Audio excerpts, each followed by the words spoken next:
bakka haqni hin jirre bakka dhugaan hin jirre qaroominni hin jiru. Namni sammuun isaa gidiraan guutame qaroo ta'uu hin danda'u. Ofillee fayyadu biyyallee fayyadu jedhamee amanama. Wanni qaroominni kan argamu sammuu dhugaa sammuu qulqulluu keessaa qaroominni ba'a. Beekumsi ba'a. Beekumsi madda. Bakka haqni hin jirre bareedummaan hin jiru jaamna. Bakka haqni hin jiraanne jagnummaan hin jiru jaamna. Namni kan ofitti amantummaa qabaatu kan jagna ta'ee waan tokkorratti xiyyeeffatee hojjetu kan kaayyoo dhaabbateefillee of kennuu danda'u. Sammuu qulqulluu fi bakka haqni jirtu ofitti amantummaanis jiraama jedhee amanama. Bakka haqni jirtu tokkummaanis jira jedhee amanama. Kanaafuu tokkummaa kan arbisu maal? Wal amantii dhabuu, wal sobuu, wal shakkuu, sammuun dharaan guutame dhugaa sin argu, rakkina sin argu, fala sin argu. Kanaaf bakka haqni hin jirre bakka dhugaan hin jirre qaroominni hin jiru. Namni sammuun isaa gidiraan guutame qaroo ta'uu hin danda'u. Beekumsaaf dandeettii qabu qindeessee hojii hojjeteen milkaa'inni guddaan argamu ibsaniiru.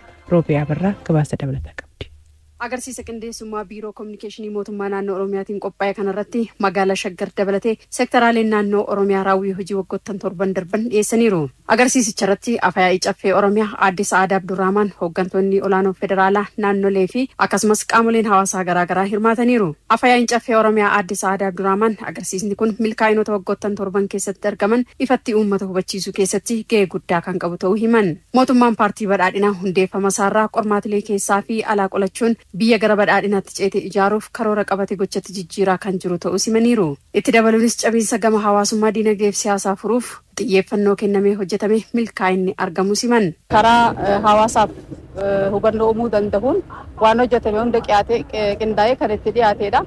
Hojii haga ammaa hojjetamaa turenis mootummaan naannoo Oromiyaa uummata isaatti dhiyaachuudhaan uummata wajjin karoorsee karoora sana gadi buusuudhaan karooricha karoora xiqqii jee moggaasuun hojiin hojjetamaa ture yeroo gareerootitti jijjiirama guddaa kan galmeessaa jirudha.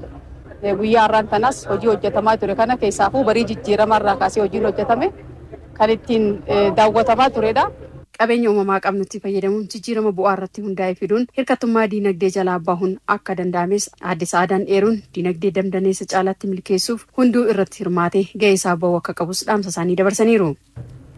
Jijjiiramni waggoottan torban darbanii kun mootummaan karoora isaa karoorsee uummatatti gadi buusee uummataa wajjin kan hojjetamedha. Jijjiiramichi kan uummataati. Uummanni immoo akkuma kanaan dura humna walootiin deeggaraa ture karoorri akka milkaa'u humna isaatiin beekumsaan qabeenyaan deeggaraa ture sana ammas hanga akka naannootittis ta'e akka biyyaatitti imala badhaadhinaa sana milkeessuutti xiyyeeffannoo barbaachisuun deeggarsa barbaachisuun cinaa dhaabbatee hawaasni keenya deeggarsa irraa eegamu taasisuu qaba. Agarsiisni biiroon kominikeeshinii Oromiyaa qopheesse sosochii misooma Oromiyaa keessatti taasifamaa jiru abdii imala badhaadhinaa biyya keenyaa ta'uu fi hojiilee misoomaa qonnaa fi kanneen biroo milkaa'ina jiru baasee kan mul'ise ta'uu ministeerri tajaajila kominikeeshinii mootummaa federaalaa Dr. Laggasa Tulluu himan. Agarsiisa kana daawwachuudha kan dhufne agarsiisni kun akkuma waliigalaa baroota yookaan waggoota torban kana keessa hojiiwwan karaa diinagdeetiin karaa siyaasatiin karaa bulchiinsatiin hojiiwwan hojjetame kan agarsiisudha. Hojiiwwan kun rakkooleewwan gurguddaa darban hundumaa ofirraa qolachuudhaan yookaan immoo ofirraa ittisuudhaan san uummata gurmeessuudhaan bilchina bulchiinsatiin bilchina liidarshiipitiin hojii dinqisiisaa ta'e hojjetamuu isaatti akkuma waliigalaa akka Oromiyaa kan asitti agarree.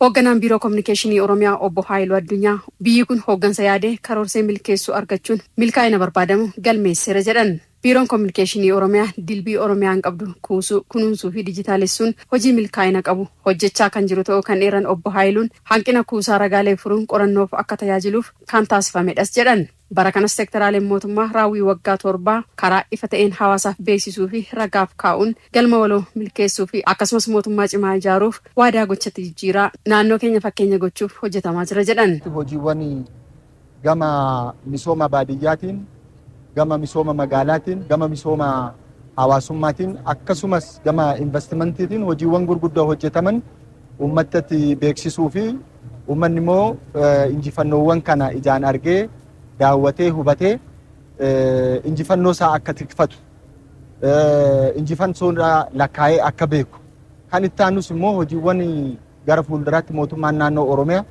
imala badhaadhinaa milkeessuudhaaf karoorse immoo hirmaannaa hawaasaan galmaan ga'uu kan kaayyeeffate kaayyoon egzibishinii kana jechaadha. Sektoraaleen agarsiisa kanarratti hirmaatanis agarsiisni yeroo lammataaf qophaa'e kun karaa fooyyee ta'een kan qophaa'ee fi sektoraaleen caalatti wal baranii qindoominaan hojjechuuf haala kan mijeessu ta'us dubbataniiru. As carraa kanaan immoo irra deemee daawwatee biiroon hundinuu maal hojjechaa akka jiru. Hojii walii baruudhaaf wal hubachuudhaaf nu gargaara jechuudha. Agarsiifni kun biirooleen Oromiyaa jiran hundi isaanii akkaataa duudhaa fi gahee hojii isaanii ergama qabatanii dhufan waan isaan argisiisan jirra. Sektoroonni adda addaa dameewwan adda addaa irratti bobba'anii aangoo gahee hojii isaanii irratti hojjechaa jiran kana inni kun kaan irraa waan baratu qaba jechuudha.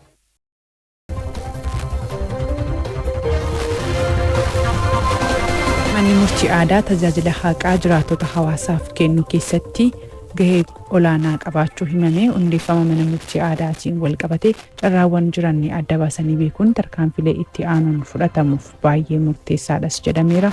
Abarraa Tashoomee.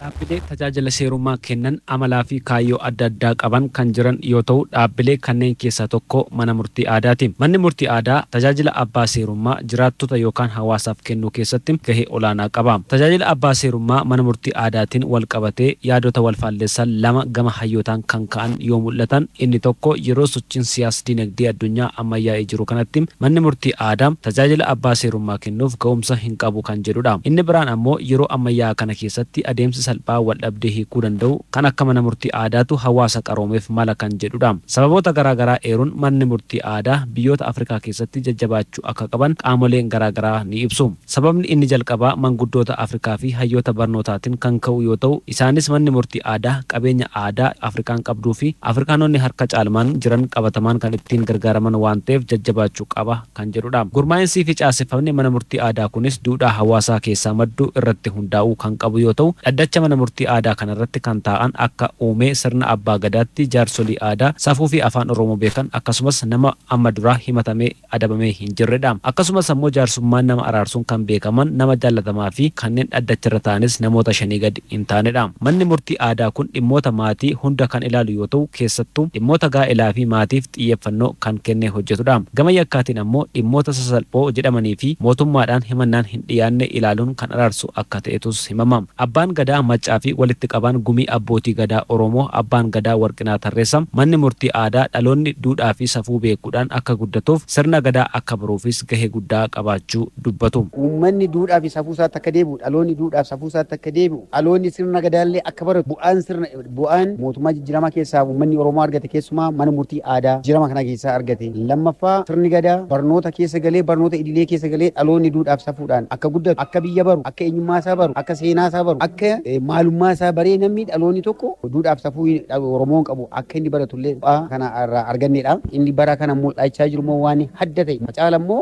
araaraaf bakka kennu harka isaa diriiru yeroo hundaa nagaa lallabu yeroo hundaa nagaa barbaadu yeroo hundaa waan hundaa mariidhaan ta'uu waan namatti mul'isu biyya kanaaf biiftuun baatee biiftuun addunyaa irratti mul'atu baatee jirti. Tajaajilli abbaa seerummaa mana murtii aadaatiin kennamu salphaa baasii xiqqaa fi dhaqqabamaa yookaan accessibility ta'uu isaatiin jajjabeeffamuu kan qabudhas jedhu. Yaadonni inni biroo tajaajilli abbaa seerummaa manni murtii aadaatiin kennamu hanqinaalee kan qabu yoo ta'es hanqinoonni kunis kan sirrachuu hin dandeenye waan hin taaneef akkasumas xiinsammuu qabatamaa hawaasaa fi sanada mirga namummaa waliin fooyyessuun waan danda'amuuf cimsuun ni danda'ama. Biiroo aadaa fi turizimii Oromiyaatti ogeessa kan ta'an obbo Bonayaa Ajiiloo manni murtii aadaa uummanni Oromoo wal dhabdee qabu dhiheenya irratti waliin akka hiikkatuuf bu'aa guddaa buusaa jira jedhan. Manni murtii aadaa heera konstituushinii timbulse konstituushinii kennaan konstituushinii warda irraa godhamee fidame. Kanaa miti uummata Oromoo rakkoo jirtu qa'ee fi hiikkachuu qaba. Rakkoo fi furachuu qaba. Wal dhabdee jiru jaarsummaan furachuu qaba jedhame manni murtii aadaa labsameetiin sadarkaa gadii dha'ee fi baasii tokko malee ragaa sobaatiin alaa baasii adda addaa keessa otoo hin galiin dha'uufeet jaarrummaan dhimmoota kabajachaa jira. Kun jijjiirama guddaa. Kun waan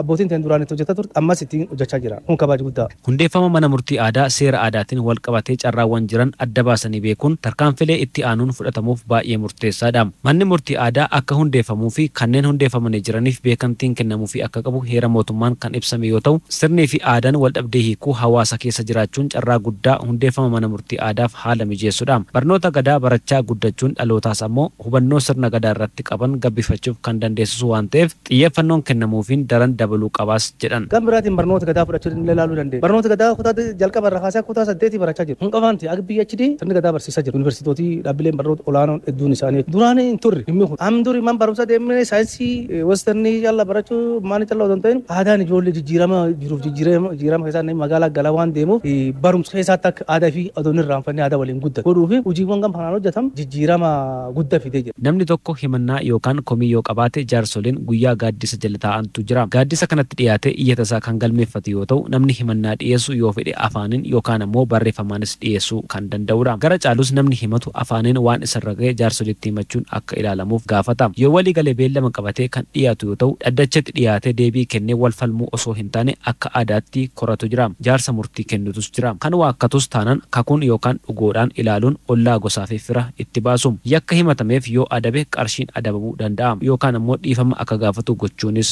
kan danda'amudha.